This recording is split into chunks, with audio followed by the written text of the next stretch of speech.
ఏలియా ప్రవక్త కార్మెల్ కొండ పైన 450 మంది బాలదేవత ప్రవక్తలను ఓడించిన తర్వాత వర్షం కోసం ప్రార్థన చేశాడు.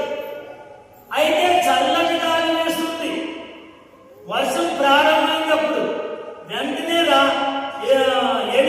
ఏమన్నాడు? ఆహాబ్రాజుతో, నీ వెంటనే రథం ఎక్కి నీకు వెళ్ళిపోతాడు. ఆయన రథం ఎక్కి వెళ్ళిపోతాడు. కానీ ఏలియా ప్రవక్త అక్కడే ఉంటాడు. ఏలియా ప్రవక్త ఏం చేశాడు? నడుమునకు ఒక బుద్ధ కట్టుకొని పరిగెత్తాడు. అంటే రథంలో పోయేవాడే ముందు చేరగలరు అక్కడ. కానీ ఇక్కడ ఏం చేస్తున్నాడు? ఏలియా ప్రవక్త నడుమునకు వస్త్రం కట్టుకొని పరిగెత్తుతున్నాడు.